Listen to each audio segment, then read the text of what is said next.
natural na paraan. And baka nagtataka yung iba from Hermon, MetaX, naging Basta Natural, ano? Ano ba itong Basta Natural po na ito? Ito po talaga yung company ko. Ito yung, ang Basta Natural po ay nag-start na isang radio program noong March 5, 2004. So more than 20 years na po yung radio program at dun sa mga connect ko sa Facebook, nakikita nyo po yung program. Still, hindi po nagbabago yung schedule since 2004, Monday to Friday na 7 to 8 ng gabi.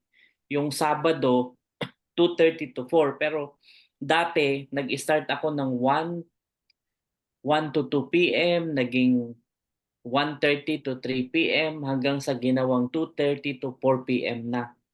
Pero yung Monday to Friday, 7 to 8 ng gabi, hindi po yan nabago since 2004. So alam naman natin, ang isang radio program ay hindi po magtatagal sa ere kung walang nakikinig. Um, yung rating mataas, madaming sponsor, kaya namamayagpag. At for your information, ano po, 20 years na po, more than 20 years, magto 21 years sa March 5, wala po akong sweldo sa radio. Tumagal po ang programa ng more than 20 years. Pro bono po iyan dahil sa ang gusto ko, advocacy po ito, hindi siya yung katulad ng iba na pinagkakitaan ang kanilang radio program. Ako po ay pro bono, volunteer. Kung meron mang sponsor, pumapasok po yan lahat sa network. Wala po akong komisyon, wala po akong kinikita. Pero dahil sa matagal ko na pong schedule, matagal ko nang ginagawa, naging part na ng routine ko, part na ng parang lifestyle ko na gano'n. Kaya nga ang goal ko lagi is tumulong kasi sa radio pa lang, alam niyo yung ibang mga radio anchor pagka ganyan nakatagal, may presyo na sila. Kasi naranasan ko po na before in 2009, 2008 nag-top rating, noon pa po nagta-top rating na yung program. So uh, tinap ako ng DCRH, nagprograma ako sa DCRH ng isang taon. Ang hindi ko lang sila natanggihan. Ang programa ko dati Sabado at Linggo ng gabi sa DCRH. Isang taon po ako doon. Ang naging kontrata ko is 100,000 per hour ang bayad. Ganon. Pero dito po sa DCEC, sa Basta Natural, kahit 5 po, wala po akong um, tinatanggap. It's pro bono. So ganun nakatagal. Naging part na ng schedule ko talaga, parang lifestyle ko itong Basta Natural Radio Program. So yan, mapapanood nyo sa YouTube, live lagi sa Facebook kung nasaan man ako. Katulad nung nandyan ako sa Italy, nagprograma ako ng live as long as maganda po yung internet signal. Kasi may mga lugar na napuntahan ako na pangit yung internet signal, hindi ako makapag-programa. Nung last week na nasa Bacolod, na tiyempo naman na nag-conflict sa schedule ko sa church. So medyo pina-replay ko, ano. Pero nandyan po yung program. Kahit yung mga previous program, makikita nyo sa YouTube, i-type nyo yung Basta Natural, yung name ko, makikita nyo po. Kasi sa akin, binild up ko yung credibility ko. Hindi po tatagal ng ganun ang radio program kung hindi ko dinevelop yung credibility ko, credibility ng program na tumatalakay sa natural medicine. Last March 5 during my anniversary, ang isa sa naging guest ko sa anniversary celebration ay yung Director General mismo ng Philippine Institute for Alternative Healthcare. So yun yung nasa batas natin na nagre-regulate ng alternative medicine sa Pilipinas. So yan, ganun na po katagal yung Basta Natural. So ganyan na rin po ako katagal nagpa-practice. From Basta Natural, in 2008, nag-start ako na mag-develop ng mga products. Napa-registered ko sa SEC yung Basta Natural Incorporated. Naka-registered po yun sa SEC. May mga products hanggang sa nag-diverse. Ang product ko po, Essentials. Yun ang brand ko. Essential A, B, C, D, E. So, ganun po. Kasi essential, kailangan talaga. Last 2 years, binuo ko itong BN Enterprises Incorporated kasi para i-market. Kasi yung mga product ko po dati, sa clinic lang talaga available. Hindi po ako nag, nagma-market. Talagang ang clinic ko po ay 5. Araw-araw, iba-ibang clinic yung pinupuntahan ko. So yung mga product, subok na subok ko kung gaano ka-effective. Hanggang sa napag-isipan namin, mga kaibigan ko, na i-market talaga siya. So dito, lumabas yung BN Enterprises na ang isa sa naging partner na nag-finance ay isang Italian, si Mr. Caruso. Kung familiar kayo sa Caruso, ah, nag-partner siya, nag-invest siya hanggang sa ang ginawa ko po last year ay binayaran ko po yung shares niya, nasa akin na rin po yung shares niya, nag-end na yung partnership. So wala po akong utang, na dapat na bayaran. So yan, ay yun sa nag-invest dati. Nung nagsimula po yung Basta Natural, yung advocacy, meron din akong isang radio listener na matanda na nagpautang sa akin ng puhunan. Kaya ko na-develop yung mga product na Essential A, B, C, D. And suddenly, yung matanda na yun, namatay na last May. Pero ganun din, clear. Yung ininvest niya, bayad, may listahan kami. So, pinapakita ko lang na kasi gusto ko po yung integrity nandun. Ayoko po ng may utang, sa totoo lang. Ayoko din sa akin, may mga iba na may utang, nagiging mabait ako sa kanila, no? Pero sa company, gusto ko maayos. Nung nanganak na yung BN Enterprises, ayan, yung legalities, ayan, merong SEC registration, registered sa BIR, nagbabayad kami ng tamang tax, may mayor's permit, may permit from FDA, approved din po ng halal, may mga products, approved po ng halal, yan. May license to operate from FDA. So ito po yung pinaka-flagship product, yung Essential D. Matagal na po yung product, 2008. Uh, Siguro by next time, ipapakita ko ano yung unang label niyan. So nanganak kasi, iba-iba yung label, ini-improve natin hanggang sa naging ganito na yung label. At before, uh, yung lumabas na ibang product like yung Meta-X, merong Sulin, may Glycobus, iba-ibang product na ang base niyan ay yung diabetes control complex na formula ko na ginagamit natin, kaya nasubukan nyo yung Meta-X kung gaano siya ka-effective.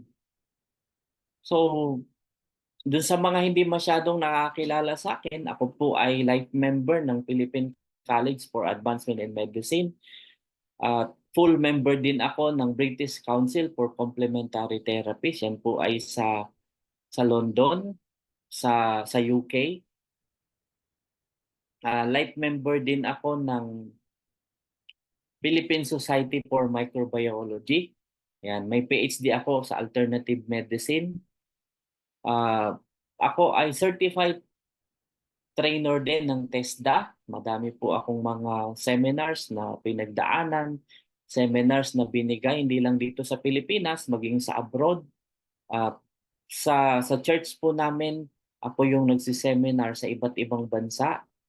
Uh, sa Thailand, sa sa Malaysia, sa Hong Kong, sa Macau, yung mga lugar na napunta ko, Singapore, Indonesia, uh, pinupuntahan ko po yan, yung mga invitations.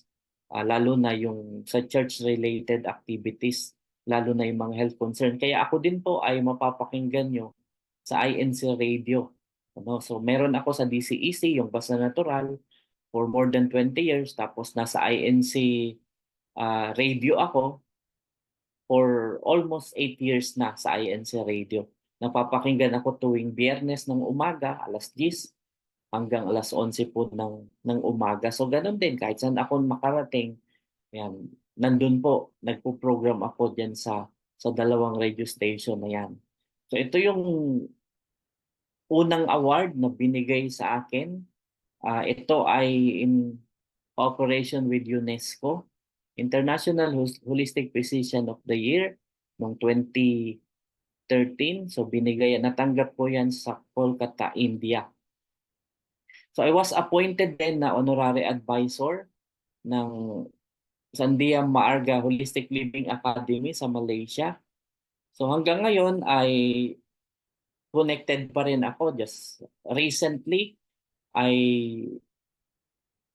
magkasama kami ni Dr. Genevieve Tansyutong, yung friend ko from Malaysia, at we're talking about cooperation about this product.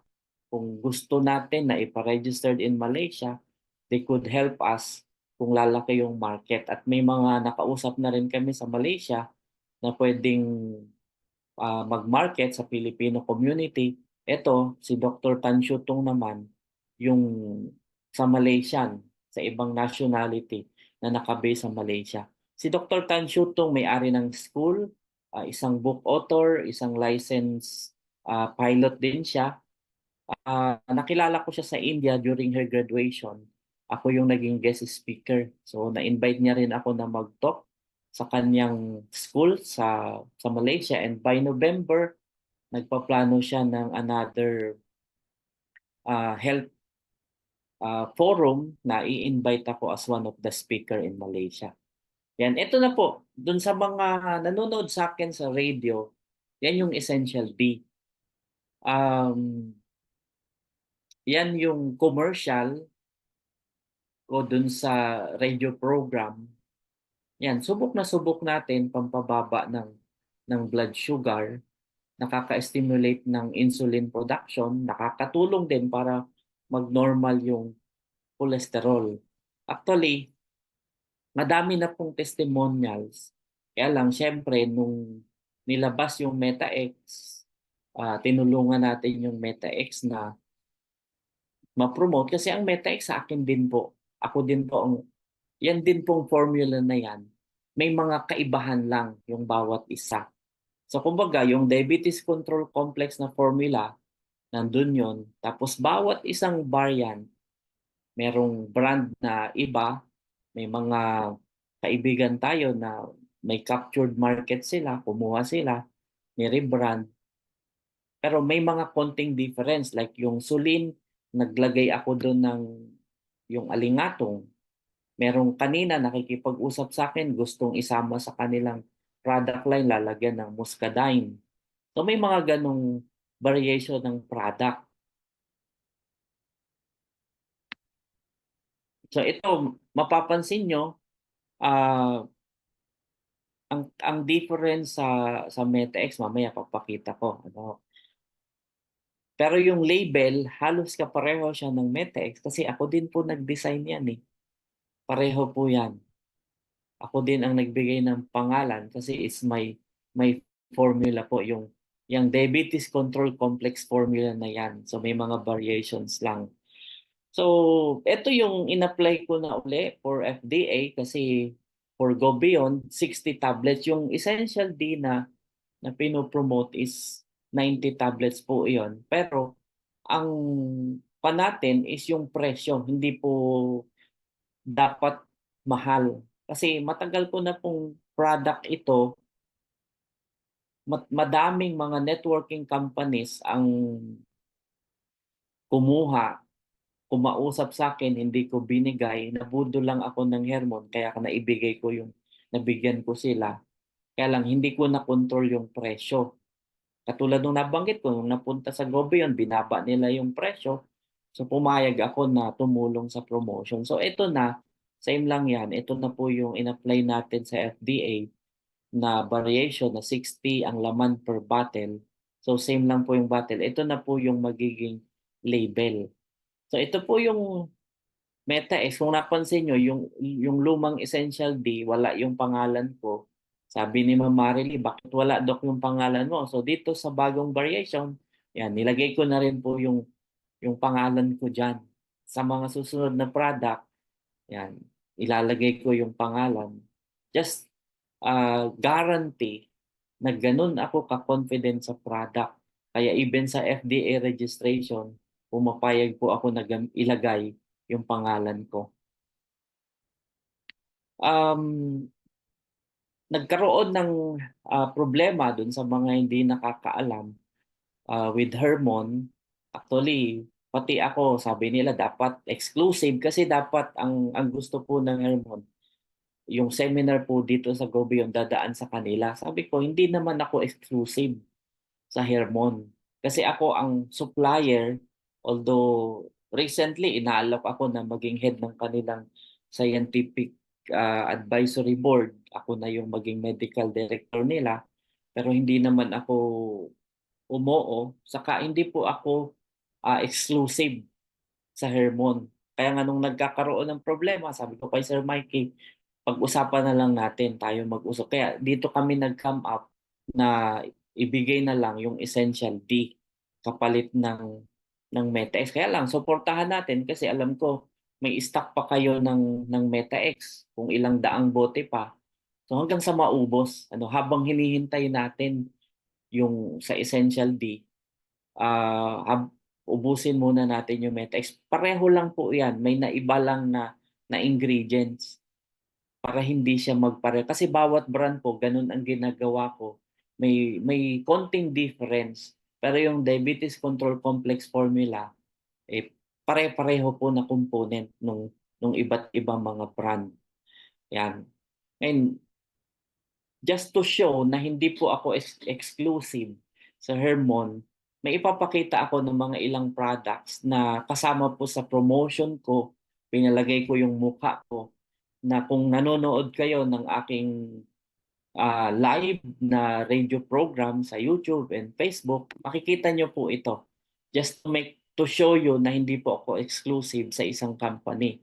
Yan, itong Acai Berry, ako din po ang consultant nila since 15 years ago pa nung nagsimula sila sa Pilipinas. At by next month nga, pupunta kami ng China para ilipat yung kanilang production from US to China. Yan, ako din yung kasama nila sa paghahanap ng bagong toll manufacturing company. So hindi po ako exclusive sa Hermon. Ito, napapanood nyo sa radio program ko. Ito, isang product din ng organic, yung Mestiza Soap. Isa po yan sa pinopromote ko. Sponsor ko din ang Santon Plus Coffee. Sponsor ko din ang Santon Plus Gold. Yan. Ito, isang probiotic product na iniisip ko na pwede rin po nating i-market dito sa Go Beyond. Yan. Napakagaling po niya na probiotics kasi nag-usap kami ni Sir Mikey. As long as yung presyo ay pangmasa, napapasok sa, pwedeng ipasok sa system, pwede po. Ito, pwede pong ilabas din natin later on. Isa po itong napakagandang probiotic. Isa po ito sa sinusuportahan ko rin. So, ito yung sa Essential D. Kung mapapansin niyo yung bote, wala pa dyan yung pangalan ko. Pero dun sa in-apply natin, saka 90 yung laman niya. Alam ko, napanood nyo na kanina habang naghihintay yung, yung video. Yan. Ito po ay sinut sa loob ng... Essential D ay subok na natin sa pagpapababa. Yan, panoorin lang po natin ulit. Itong formula na to ay more than 10 years ko nang ginagamit. Doon sa mga nagtatanong paano siya iinumin, and 1 tablet 3 times a day pagkatapos kumain. Doon sa mga merong mga mini-maintain na mga gamot, isabay nyo lang siya sa inyong mga maintenance at i-monitor ang inyong blood sugar. Yun yung lagi natin sinasabi. Pagka nag-take kayo ng anumang supplement for diabetes, dapat i-monitor yung inyong blood sugar. So makikita nyo na unti-unti siyang bumababa. Subok na natin ang Essential D. May mga iba na just overnight makikita na mabilis ang reaksyon na mababa yung kanilang sugar. So kung may mini-maintain na gamot o kaya nag-i-insulin, i-monitor usually pwedeng every day or every 3 days. Tapos tuloy-tuloy yung inyong pagpapakonsulta sa inyong mga doktor at hayaan yung ang doktor nyo ang magbawas ng gamot or magbawas ng dosage ng inyong mga insulin. Pero makikita nyo na ang bilis niyang magpababa. In my experience, umaabot yung iba ng hindi tumatagal ng 3 buwan na nawawala yung kanilang insulin shots. Yung iba, in 2 months time, talagang nakokontrol na yung diabetes, yung kanilang blood sugar na normal na. So, pwede na siya na babawasan natin ang dosage ng Essential D. Normally, pagka-control na yung sugar, pwede mo siyang i-take once a day na lang or twice a day, depende sa inyong diet. Yun, kung ikaw ay may diabetes, ang lagi ko lang sinasabi na kailangan mong kumain araw-araw at least 1 serving ng anumang talbos or dahong gulay. Kailangan natin yun para makatulong para mag-normal yung beta cell ng pancreas. May mga minerals yun na kailangan at katuwang ng Essential D, makikita nyo na mabilis na mag-normal ang inyong blood sugar. Ayan. Napanood nyo yun kanina. So, dun sa mga nakainom, isa po ito sa testimonials. Panoorin po natin. Yan, meron siyang allergic reaction sa metformin. Naka-metformin, naka-Janomet, hindi na-control yung sugar, pinag-i-insulin, ayaw. So ayan, uminom po siya ng Essential D. Kailan po kayo na-diagnose ng diabetes? 2018, nalaman ko na ko may diabetes. Nararamdaman ko nung ang kamay ko manggid, parang ang bato ko yung lagi na sakit, akala ko yung pala yung diabetes na yun. Minom ako ng metformin ng aking reseta nito sa akin. Pero parang iba yung resulta sa akin, nagawin ng nangatin, namamantal. Pinalitan nila ng Janomet XR. Parang man lalo kung parang kumakabog ang dibdib ko noon. Lagi yung kinakabagan. Ibang epekto sa akin hanggang ko. Gaano katagal kayo nag-take ng metformin sa Janomet? Ang metformin, inabot sa akin ng 3 taon. Ang Janomet ay santol ko. Tapos nung nag-start kayo sa Essential D, ano yung napansin nyo na effect? 1 month pa lang ako nag-take ng Essential. Ginhawa na ako naramdaman sa katawan. Parang yung laging pagtabang sa tiyan ko nawala, yung pamamantal ng katawan ko wala din. Tsaka umaba ang record ng sugar ko. Nung unang na-diagnose, ilan ang sugar? Ay, grabe siya. 200 plus kapag na-record ako araw-araw ng sugar. Pero sa Essential D, umaabot na lang siya ng 125, 127. Minsan pa nga nagwa-120. So, tas na-stop na yung Janomet. Stop na yung Janomet dahil talagang una ako sa Essential D ang gamit ko. Dahil una ko hiyang. Hiyang ako talaga sa Essential. Hanggang ngayon, pati ang katawan ko, naramdaman ko siyang lumakas sa paggamit ko. Saka nawala yung allergy dati. Yung allergy ako nung una. Talaga nawala sa akin. Pamamantal talaga, grabe ang pamamantal sa Janomet, sa metformin. Paano niyo po iniinom ang Essential D?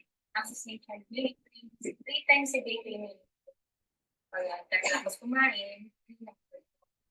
Pero syempre, ngayon, nag-exercise na rin. Sinasama ko siya ng exercise kasi hindi naman. Kapag pawisan ka, mawala yung mga sa katawan, sumisigla ang katawan. Mare-recommend niyo po bang essential tea sa iba? Nare-recommend ko siya sa iba kong mga kamag-anak. Kahit kaibigan ko may diabetes, talagang maganda sa katawan ang reseta.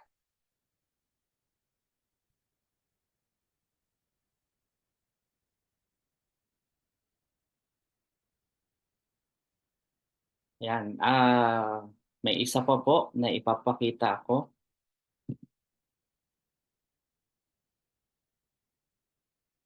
Si Ma'am Tess ay merong problema sa pancreas, namaga yung pancreas niya, nagkabukol. Yan, naka-insulin. Ilan po kayo na-diagnose ng diabetes? Na-diagnose po ako siguro po noong mga 6 to 7 years ago. Na-hospital kayo nung Nalaman ko lang po na grabe ang sugar ko nung ako ay na-hospital sa Makati Med. Doon nagkaroon ng bukol dun sa ng may, bukol. sa may Ang pancreas. sabi ng doktor, din daw ay tinatawag nilang pigsa nasa pagitan ng aking atay at saka pancreas. Doon lang nalaman na gano'n na pala talaga. So nung time na yon, pinag-insulin kayo. Oo. So naka-insulin tapos ang gamot may metformin at iba Oo, pa. marami pang gamot. Yung iba kasi sa tagal, hindi ko na rin natandaan. So nung after na ma-stabilize, matanggal yung mga nana doon sa may pancreas, paglabas ng ospital, ano na po yung pakiramdam niyo? Anong pakiramdam ko noon, nakapanghihina talaga at saka sobrang payat ko nung araw. Maraming hindi nakakilala sa akin. Pero nag-ano ko, gumamit pa rin ako ng insulin mga 1 to 2 months and then pumunta ko kay Dr. Torres. Sa kanya po ako nag-confide at siya ang tumulong sa akin. So tanggal natin ang insulin, tapos ang ininom na essential tea. Oo, essential din na talaga hanggang ngayon. So that Siya was pa rin. mga 6 years ago na ano po. Mm. Pero ang sugar ngayon, Ano na control. siya, kontrolado na siya. Ramdam mo, ang isang diabetic, ramdam niya kung mataas o hindi ang kanyang sugar. Ako. Tapos pag tumataas, anong pakiramdam niyo? Pag tumataas ako, either may nangangating bahagi ng katawan ko, pangalawa, gutom na gutom ako, ako ng ihi. Tapos yung nalabo yung isang right na mata ko, nalabo siya. Pero nung nagsimula na kayo sa essential tea, anong napansin yung changes? Nakokontrol niya yung mga naramdaman ko na epekto ng diabetic ko. Medyo kontrolado niya ngayon. Although minsan nakakapag-cheat sa diet, Totoo yun, na nagkikrave ako, nag-cheat ako kasi gusto kong kumain. Pero wala rin naman niyang epekto dahil regular ako umiinom nito. Yeah. So talaga ngayon, regular nang umiinom. Paano niyo po iniinom ang essential tea? Ito po ay nireseta sa akin ni Doc ng 3 times a day. Kaya every 8 hours ang inom ko siya. So talagang maganda yung pakiramdam. Mm-mm. Nawala na yung insulin, nawala ang metformin. Totoo yun. Gumanda siya, naka-lessen siya na expenses at saka hindi pa sinasabi nila na synthetic na mga gamot. Mas maganda ang pakiramdam ngayon. Mas maganda, mas lumakas pa. Mare-recommend niyo po sa iba? Oo naman, more than 100%. Subukan nila. Salamat po.